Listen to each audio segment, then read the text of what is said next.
जिन बातों से गुरु दुख पावे उन बातों को दूर भगावे। उनको फेंक देते, कितना अच्छा लगता, छोड़ दे उन सब चीजों ने। अब जैसे शुगर के मरीज को अब मीठा तो अच्छा लग गया उसने, और डॉक्टर कहे भाई शुगर तो मरीज ये मीठा नहीं खाएगा, ना मिठाई ना चीनी, और वो फिर भी डॉक्टर की आज्ञा का पालन नहीं करता तो मरेगा फिर, और क्या इलाज है।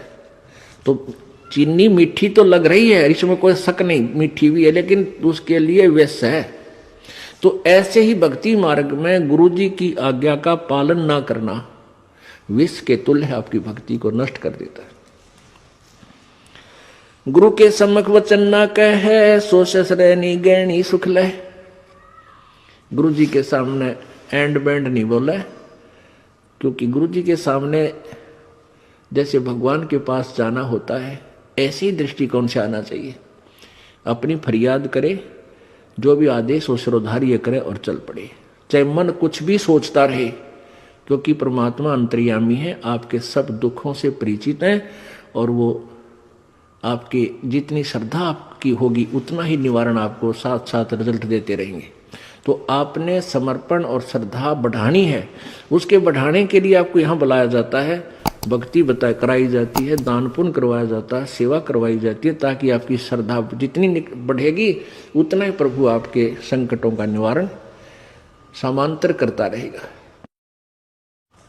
अब जैसे आप यहाँ आए और आते ही आपको ठीक कर दिया, आप ना हो भूल गए भी यहाँ, क्योंकि हमने देखे झाड़े लवानी है, झाड़े लवाए लाया, हो गया, आराम हो गया, बस ये क्या वहां जाना नहीं भूल कर फिर। तो यहाँ आते भी आपको सुख दिया जा सकता है, लेकिन ये परमात्मा चाहते हैं कि ये बच्चा आते कुछ तो राहत अवश्य देगा, ताकि आपका विश्वास बने।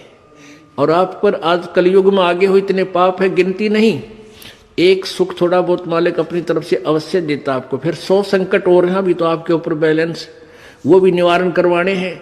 तो फिर आपको बुलाया जाता है कि आप महीने में एक बार अवश्य आइए। आपको बुलाने का क्या तात्पर्य है कि यहाँ आने से आपको बहुत पुण्य मिलता है, आपको बहुत भक्ति लाभ होता है। आप बच्चे हो, आपको मालूम नहीं, ये दास डॉक्टर है जो भी आपको कैसे कैसे आपके अंदर शक्ति प्रवेश करवानी है, प्रभु की पुण्य कैसे प्रवेश करवाने हैं, फिर ये ज्ञान आपके हृदय में पहुंचाना है। और जिस दिन आपकी श्रद्धा पूरी हो जाएगी, आप सपने में भी दुखी नहीं होगे, ये सत्कर मान लेना। क्योंकि पाप जब बढ़ जाते हैं, दिन में भी दुखी, सोए फिर भी दुखी, क्यों सपने भी बुंडे बुंडे आवे। और जब आप भक्ति करोगे, ढंग से लग जाओगे, आप वैसे भी सुखी, और स्वप्न में भी परमात्मा की भक्ति है, आरती करते होगे, कभी मंत्र कर रहे होगे, कभी मेरे गुरुदेव भगवान ये गा रहे होगे, स्वप्न में भी सुखी, यानी भक्ति स्वप्न में भी हो रही होगी।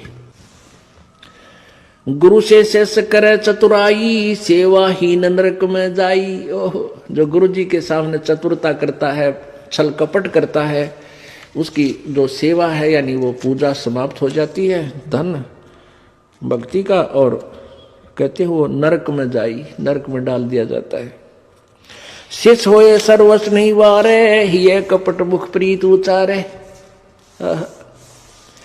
शेष होके और समर्पण नहीं किया तो क्या काय का भगत वो, और हिये कपट मुख प्रीत उचारे।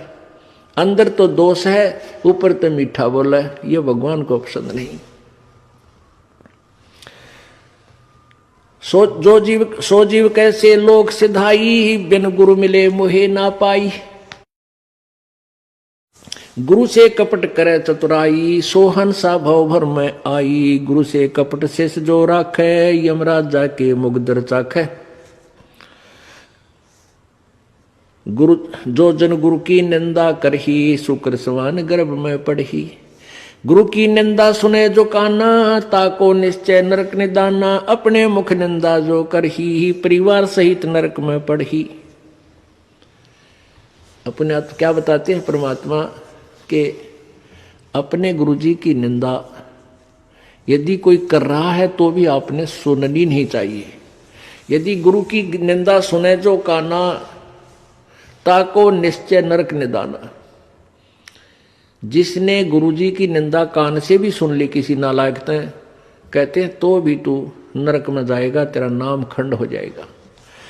अब यहां समस्या एक आती है कि जैसे कोई व्यक्ति है निकम्मा, वो बुराई कर रहा है गुरुजी की, आप बैठे हो, ट्रेन में बैठे हो, बस में बैठे हो, या कहीं ऐसे स्थल पर बैठे हो, और वो चलो ऐसे वैसे स्थान पर हो तो उठ कर चला जा आदमी, इतना तो कर ही सकता है, लेकिन बस में बैठे हैं, ट्रेन में बैठे हैं, काफी लंबा सफर है, और वो कोई निंदा कर रहा है और आप सुन रहे हो, तो आपके मन में शंका होगी कि मेरा तो नाम खंड हो जाएगा। नहीं होगा। क्यों नहीं होगा? क्योंकि सुनने का अर्थ ये है जैसे कोई आपके गुरुजी की बुराई कर रहा है, आप सुन रहे हो, लेकिन आपके हृदय में वो नहीं समा रही है कि सच ठीक कह रहा है। आपका मन ये कह रहा है ये अनजान व्यक्ति है, इसको पता नहीं, ये वैसे ही कह रहा है। आपके हृदय में उसके हाँ में हाँ नहीं बनी, तो आपने सुनकर भी नहीं सुनी।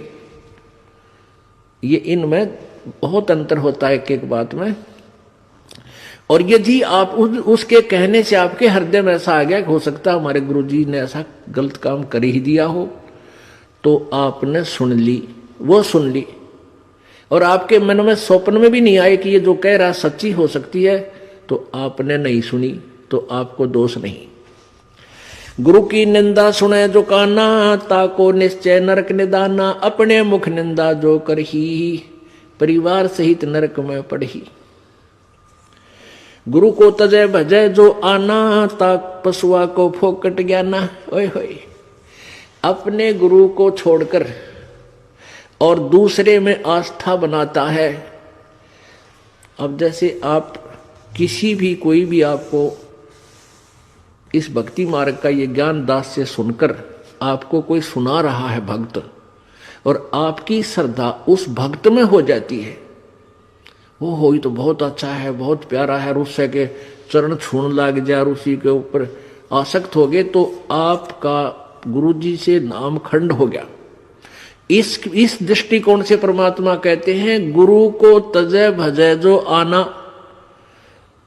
ता पशुआ को फोकट ज्ञाना।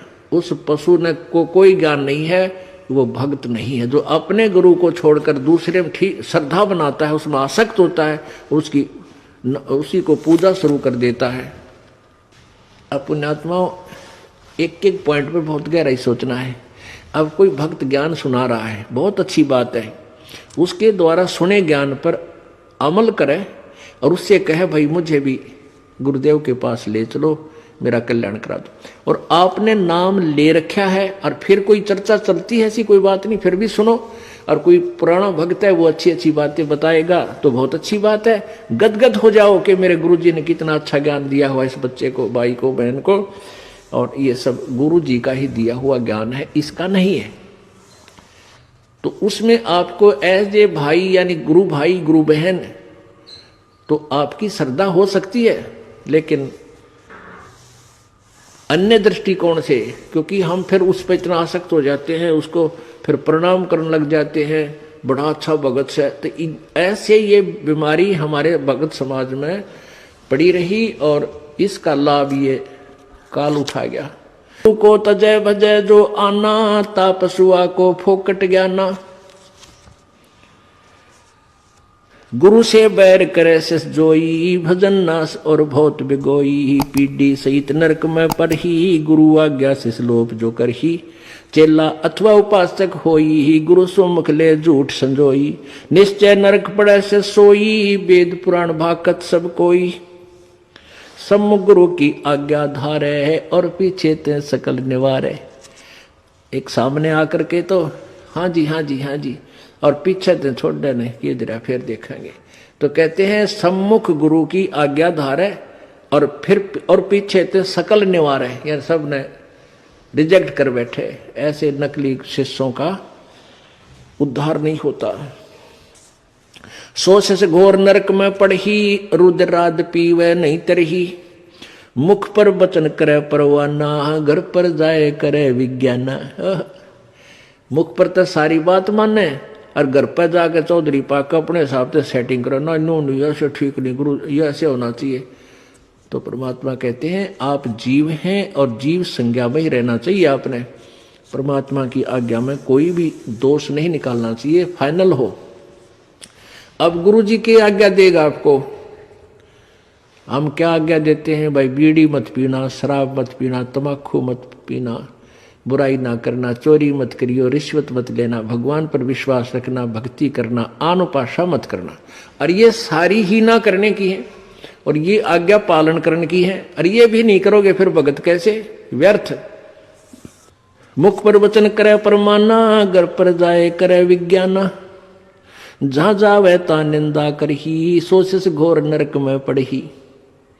ऐसे शेष को ठाहर नाही, गुरु विमुक्त लोचत मन माही। वेद पुराण कहे सब साखी, साखी शब्द सब है यो बाकी। मानुष जन्म पाए कर खोवे है, सतगुरु विमुखा युग युग रोए।